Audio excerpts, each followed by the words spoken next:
Der Moment, auf den wir alle gewartet haben, ist da. Die letzten Punkte werden ausgezählt und in den nächsten Minuten werden die Sieger der diesjährigen Weltmeisterschaft in Katar verkündet. Mit mir im Studio hier ist Fußballstar und Fußballstar-Analysator Bernhard Swatschinker. Grüß dich, Bernhard. Grüß dich. Und es erreicht uns auch schon in diesem Moment die Nachricht, der dritte Sieger der Fußball-Weltmeisterschaft steht fest. Das kleine Stockerl, die Bronzemedaille geht heuer an Katar. Bernhard, war da viel Glück im Spiel oder ist dieser Platz verdient? Ja, dieser Erfolg ist jedenfalls nicht der nationalen Fußballmannschaft zu verdanken. Die ist ja in der Gruppenphase zuerst von Ecuador paniert worden und danach sind Senegal und die Niederlande jeweils nochmal drüber gerutscht. Deswegen konnte sich die Mannschaft schon im Achtelfinale zurücklehnen und die WM bei einem Krüger Mineralwasser von den klimatisierten Zuschauerrängen aus erfolgen. Ist der dritte Platz dann anderen Leistungen zuzurechnen oder eigentlich völlig unverdient? Katar hat durchaus viel geleistet für diesen Erfolg. Sie haben einen richtig holprigen Start gehabt mit einer richtig schlechten Bewerbung um die Gastgeberschaft. Sie sind dann aber sozusagen ohne Anlauf aus dem Stand gesprungen. Sie haben den Sand nicht in den Kopf gesteckt, massiv investiert und den Ball mit viel Schmiergeld gut angebracht. Ja, dass Katar diese Weltmeisterschaft überhaupt veranstalten durfte, war für viele eine große Überraschung. Einige haben es dem Land ja auch überhaupt nicht vergönnt. Die Verfolgung von Homosexuellen, Auspeitschung von Frauen, Unterdrückung von Arbeiterinnen und generell fehlende politische Freiheiten sind der Wüstendiktatur in diesem Zusammenhang oft vorgehalten worden. Ja, das war nicht allen recht. Trotzdem haben am Ende alle bei der WM mitgemacht und waren in Katar quasi zu Gast bei Freunden. Das war es ja auch, was für Katar im Vordergrund gestanden ist. Der sportliche Erfolg war hier längst nicht so wichtig wie das Sportswashing. Man wollte sich ja quasi als weltoffene und fortschrittliche Wüstendiktatur profilieren, um seine politischen und wirtschaftlichen Interessen zu befördern. Also trotz schwieriger Startbedingungen ein beachtlicher Erfolg, mit dem Katar auch zufrieden zu Hause bleiben kann. Ob es Katar wirklich langfristig geschafft hat, sein Ansehen zu steigern, wird man sehen müssen. Dass Katar ein autokratischer Unrechtsstaat ist im Laufe der WM doch einigen aufgefallen. Einige grobe Schnitzer im Umgang mit der Presse waren auch dabei. Lass uns zum Beispiel über Schwule reden.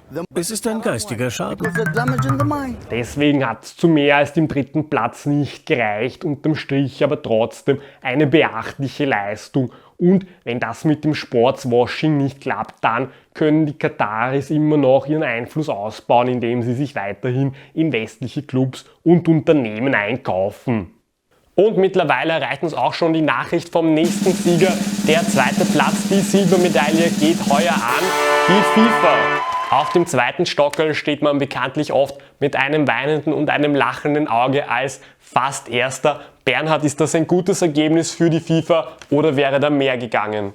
Ja, die FIFA hatte hier eine recht gute Ausgangslage mit den Kataris, die gute Angebote gemacht haben. FIFA-Funktionäre haben alle Chancen verwertet und Schmiergelder in Millionenhöhe einstecken können.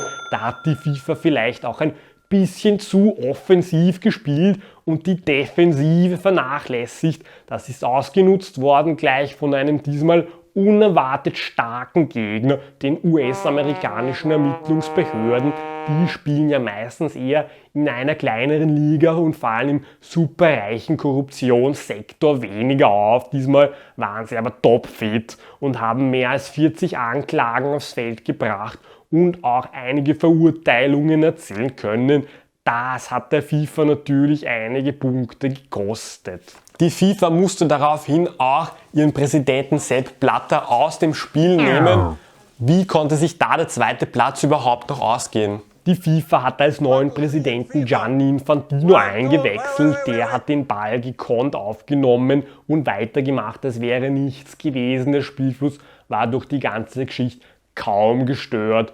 Unterm Strich können wir sagen, die Masse an Korruptionsskandalen und die fatale menschenrechtliche Lage im Gastgeberland Katar hat nicht allen gefallen. Trotzdem haben alle wichtigen Sender brav die Fernsehrechte für die Meisterschaft gekauft. Zusammen mit der Werbung hat das die FIFA 4 Milliarden an Einnahmen gebracht, woraus man die Gagen der Funktionäre wieder satt aufbuttern kann, zum Beispiel für Gianni Infantino mehrere Millionen Schweizer Franken im Jahr.